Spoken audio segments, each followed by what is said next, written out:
Up next, we have a fireside chat on smart ticketing and enhancing passenger engagement, where we will delve into how, when technology is integrated into the railways, it eases and it enhances convenience for its passengers.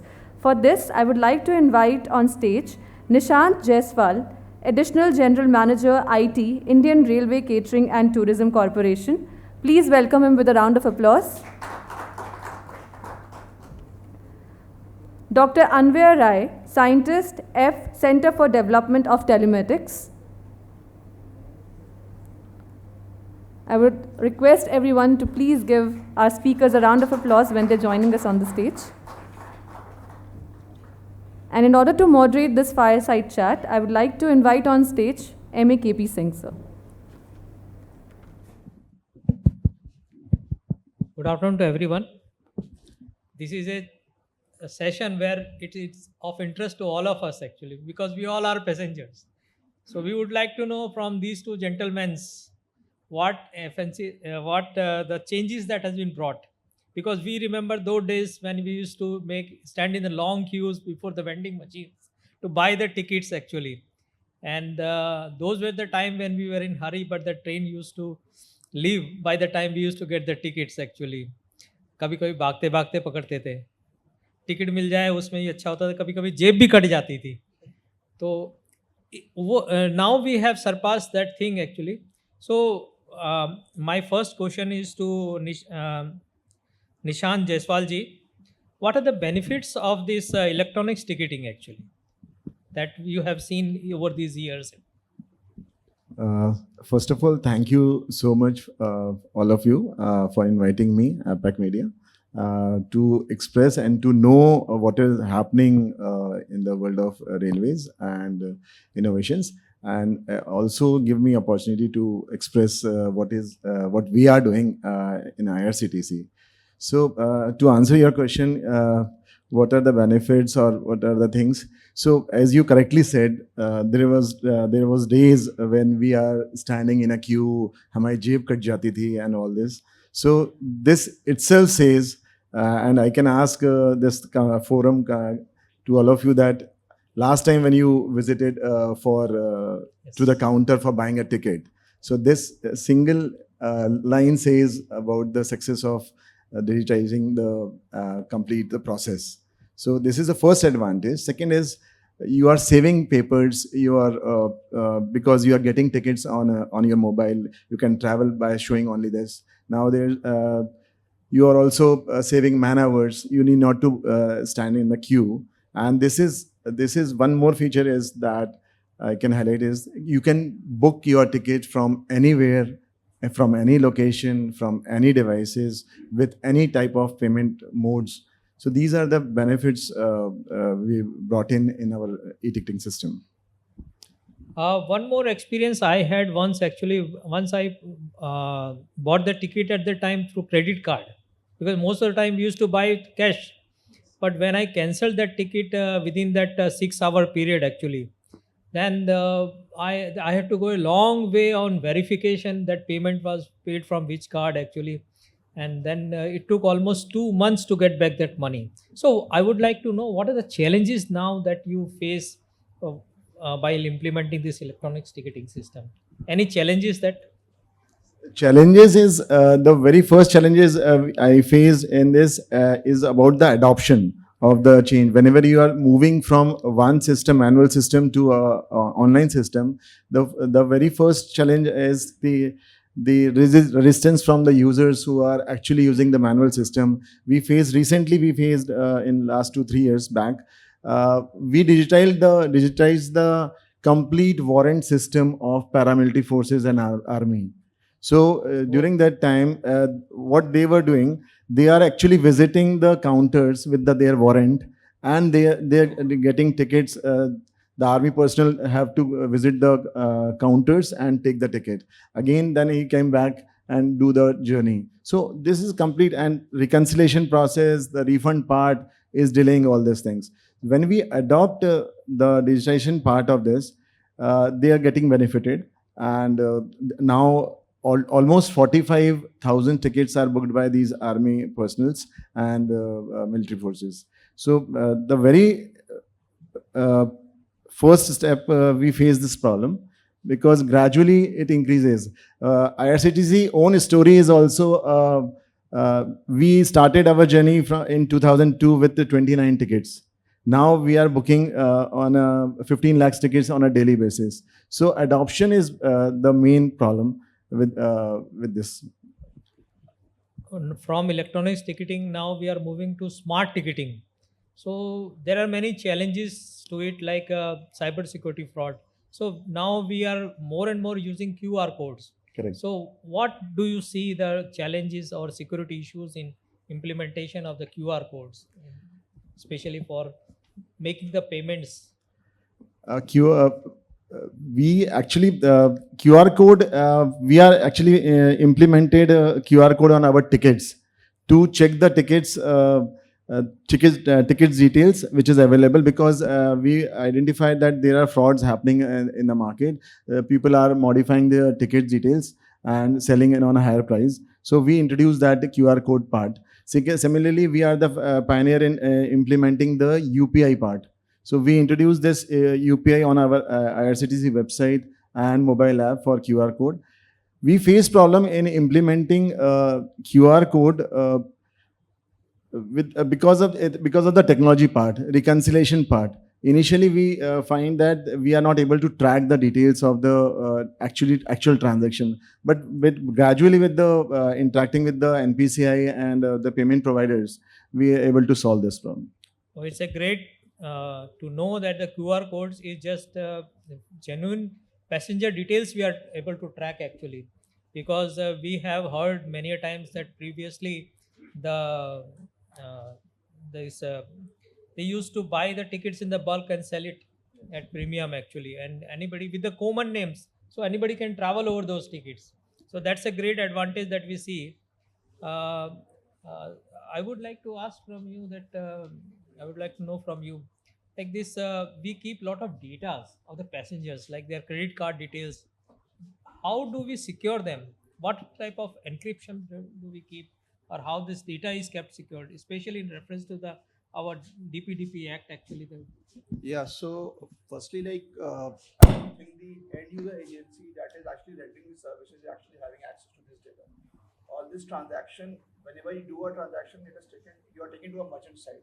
So there are already regulations in place, the audits going on, wherein they are the ones who are managing the transaction records, and they are only sharing the final results with the service provider agencies. So, and the other aspects are like DPDP is a new policy that is coming in place, which definitely, like, especially when it comes to railways, wherein we are taking sensitive information from the user, voice profiling, and what I understand, as and when government is planning more and more about passenger safety and ease of more convenience to the government and to the passenger, they will have to take those informations. But yes, there are different IEEE standards in which we have to keep the data in office credit fashion so that they don't get correlated. That's the first aspect. Secondly, yes, regular audits and deletion of the data in a way that it's not reproducible is again something that is meant to be maintained by the service provider agency. This is how they are basically doing this. Especially when the events like Kumbh that recently happened, where the footfall was so high, especially in a particular area. Yeah. So there, how do you ensure that security actually? Because everyone is vying for a ticket actually. Why? Who can? So that is where I suppose this digital ticketing would have come in very handy. We have anyway seen that during the Kumbh. Am I audible? Yeah. Okay. So we have anyway seen that during the Kumbh, basically. Yes. So, like, anyways, we have seen that during Kumbh, multiple special trains at regular intervals at different times were initiated. So, definitely a lot of engineering effort would have also gone into that decision making, that when to start which train based on probably the way the tickets were being sold, the way the passengers were coming in. The different route planning would have been in place based on those things. And very off late, so I basically come from a communication background. So the railways has been, there's a particular concept of mission critical communication that is being implemented in railways, which is primarily meant for understanding and regulating these kind of scenarios, specifically like when there's a footfall happening, and if the if the footfall is out of blown proportion, in that case, how will the communication and how will the management of that mob happen between the first responders and the people, and how will that proliferation of information has to happen in a streamlined manner. Like one of the reasons that we got to know for that mishap that happened in NDL station was because the announcement happened very late, or probably there was a confusion between where the train is coming, and so people started, there was a panic situation, right? So through these new technologies of mission critical communication, we can actually manage these things well, especially with the smart ticketing, wherein we are actually taking in the profiles of the users. So we know the age segment, we know the gender, we know any medical condition of the passenger at that time. Can we alter our messages? Can we alter the methodologies of delivering those messages and information to the end customer to have a safer mode of transport and to avoid such chaos? Probably that can be one way. You are correct actually, but like in Kochi metro, the incident happened where the technical glitch, the tickets could not be rendered actually. So like this in Kumbh Mela, if the tickets are not dispensed, or the people are not able to book the tickets actually timely, because in such crowd they book last minute ticket actually. So how do you ensure that the just glitches do not happen actually?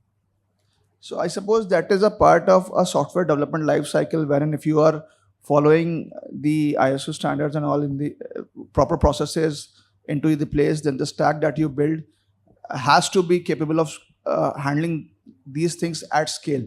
That is where the new technologies of DevOps and everything are coming in, wherein probably IRCTC and all would be migrating onto this cloud platform and leveraging these kind of voluminous tasks when they come suddenly. So is the system, so that's a what do you call, a part of design as well when you're building your software solution. So that is where these have to be addressed.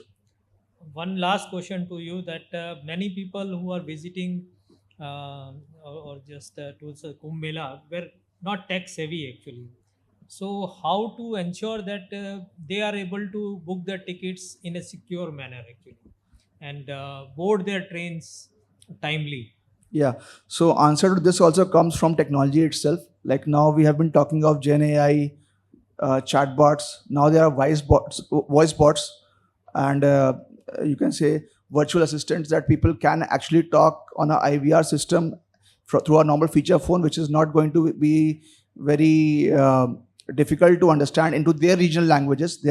It's like in the same. So it's an automated engine that is talking to an end responder and serving him and instructing him, booking tickets for him just by pressing some buttons on your keypad that can be rendered through a very simple feature phone. So again, Gen AI, the other AI technologies, conversational AI, the way it is evolving today will definitely be very useful for such kind of user onboardings who are not very tech savvy. But yes, technology can, the other way, help them use the technology in the best way.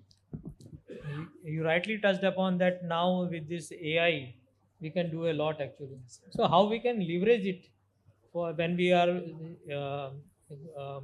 integrating this our travel through these metros with our urban systems, like integrating the travel with our flights and trains, metro trains. So IRCTC is working on the Unify platform. Presently, the system is divided into multiple websites and hosted in a different level. But linked and you can visit from one website to another website only through redirection process. So we are working on the process of unifying this. Completes all the services which is provided by IRCTC, like air ticketing, bus ticketing, all type of transportations. And we are also working on the new technologies like WhatsApp-based ticketing process.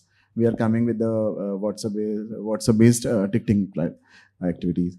As Sir has correctly said, for migrating from an old system to the new system, first is the adoption part. Second is you have to run the system on parallel. You have to run both the systems on a parallel manner. Like at the time of migrating from old system, legacy system in 2013-14, from to new NGET system, we parallelly run this application, ticketing application, for at least 1 year, and we shifted from this. We found that the very first objective of this to give the awareness to the users that this is the new system available. Second is in their language. So suppose in case of army, we observe this type of things. So we use their words, what they are using in the interfaces, and we provided different modes of communication, like messaging through push notifications, messages, mailers. So we provided all this. We provided standards in their processes. We conducted some events and sessions with them to train them to aware. So now, starting with the few tickets, now we are booking these guys, CRPF, all the paramilitary forces are booking around 45,000 tickets on a daily basis. Not as a complaint, but I would like to ask from you actually as a passenger. Many times when I try to book Tatkal tickets, I just don't get into the system actually. See, and this CAPTCHA is capturing the login actually. I understand this is the problem with everyone. It's a clear problem of demand and supply. If I give you the stats of this, at the time of Tatkal, around 1 CR peoples are logged in 50 to 60 daily logins of my mobile app is 60 lakh successfully logs in into the system, whereas mobile website is having 20 lakhs logins. So they are actually wants a ticket. So at the time of Tatkal, you will face around 30-40 lakhs people standing in a holding the session of the application, and so that's the main problem.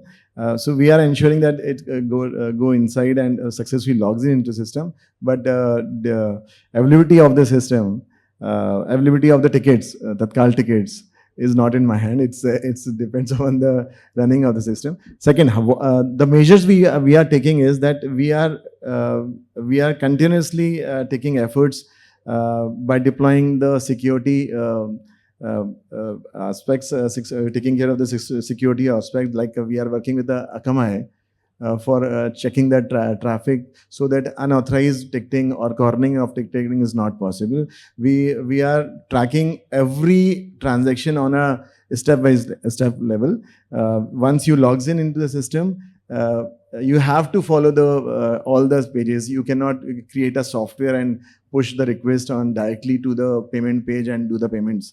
So that's why CAPTCHA comes into picture, which helps us to stop the DDoS attacks, so that nobody can create and engage my. If you remember the website before 2013-14, the old site, you are not able to log in the website. But now you can book tickets.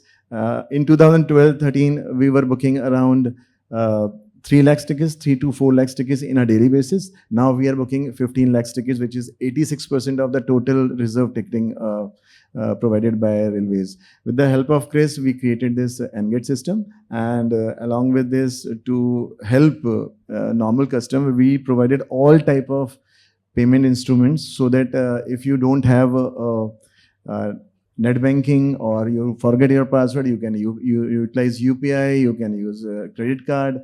And there is a very innovative concept with the help of NPCI. We introduced that auto pay, we call it. So you need not to pay. It will mark a lien on your bank account details and with that amount. And once ticket is booked, it will deduct it from settle with your account. Otherwise, if it is not confirmed, you will get the refund after half an hour after chatting or at the time of Tatkal booking.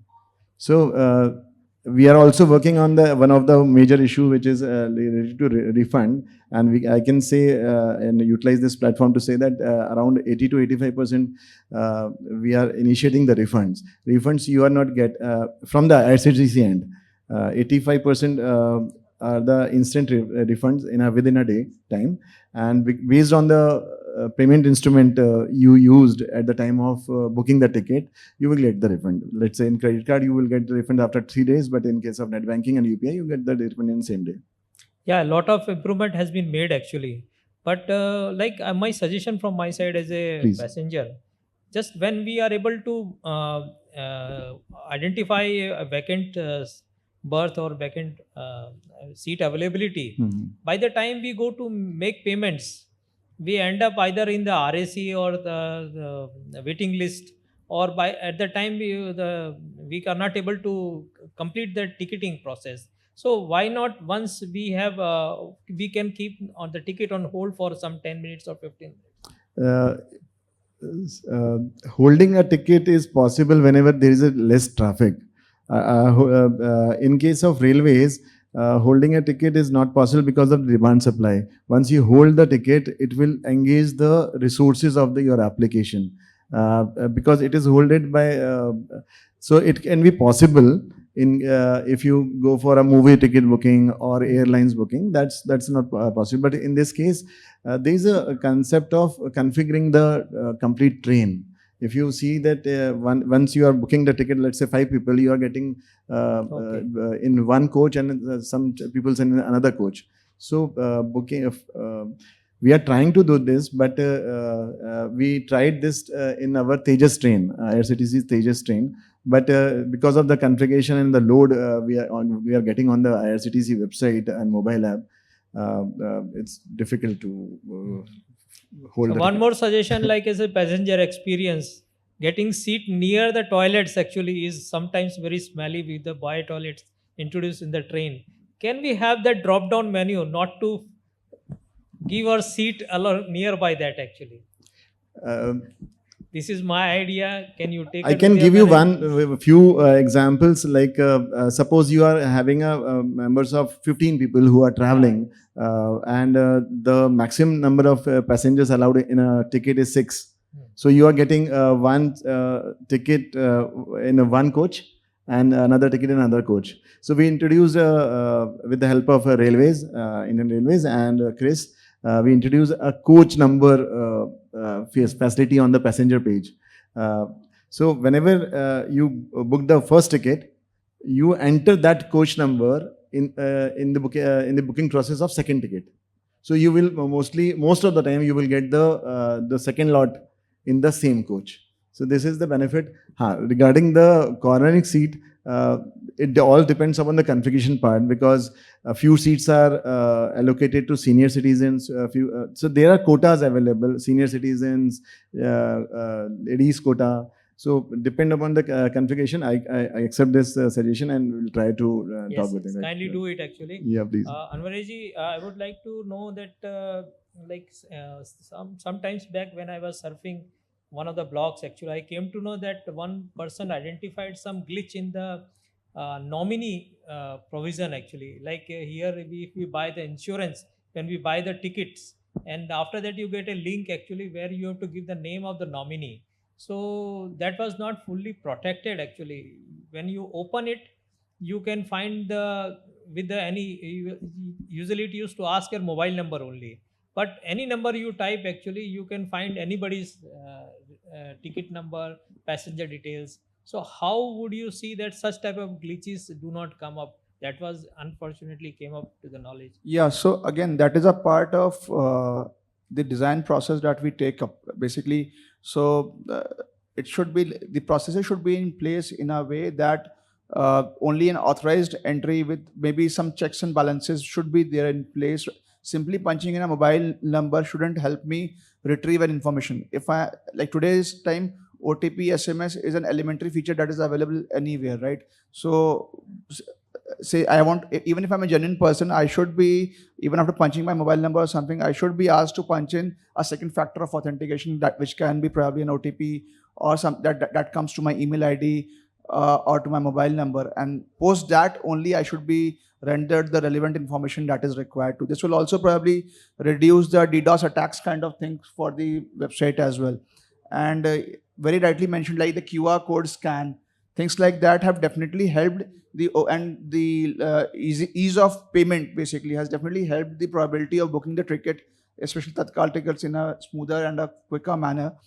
So likewise, like we can bring in, these are part of processes that have to be brought in when we are implementing technologies, and as and when the ease to use increases, the threat also increases. So we have to weigh both the factors, and probably OTP or such kind of options can be tried up for securing those kind of persistent informations that exist.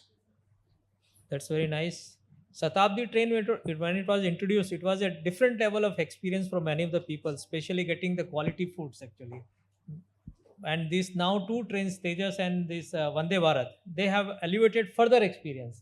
So, what are the models that you are envisaging to enhance the experience of the people, traveling experience of the people actually, especially people going to some religious pilgrims? So as a look, I'm still 39 years of age, so I have not thought very much what would I expect when I go to a religious pilgrim, to be very frank. As an engineer, what I feel is while I'm traveling, like say now commutation has become very easy. Like earlier when in my childhood, if I have to travel from Lucknow to Kanpur, I have to think, okay, it's 1 hour, but if I have to go to Allahabad, it's like 4 hours. So I will think twice, like, and ticketing. But today, if I have to go to Lucknow all the way from Gurgaon, I don't think twice. Like I know in the night I plan after dinner, and in the morning before breakfast I start. So for trains, for roadways, everywhere this has come up, right? So, but what I still miss is the kind of connectivity that we expect while we are commuting on these channels. So none of us would like to have an experience of we are totally disconnected when we are flying right now, right? But in international flights, we have that connectivity available. So we feel more empowered so that we can work, we can connect with people, office, everything is possible. Likewise, if we can get a similar kind of connectivities when we are traveling or commuting through these high-speed trains, even though time has reduced, but can we utilize that time even better? Can we have an online presence still for my office or for some other work? And definitely, like telecom has to play a vital role into it. Most of the tracks that go are from very feeble connectivity networks that are available, so that has to be boosted. But can we have these trains with better, because fibers are now laid down across all the railway tracks, can we leverage those things to have a better Wi-Fi and other kind of connectivities being rendered inside the train coaches as well when we are traveling? They are definitely coming up in new trains, but then can we have it even better in that? So thank you. With the short time, you both have shared a lot, and I think that your concern must have also been addressed through their. We are trying to give the Yes. services. So Nishant ji and Anvaya ji, I am very much thankful to you for bringing out many good points that you are implemented in the IRCTC. Thank you. Thank you. Thank you so much for an insightful conversation, sir. I would like to invite on stage Rajneesh sir for felicitating our speakers with the memento.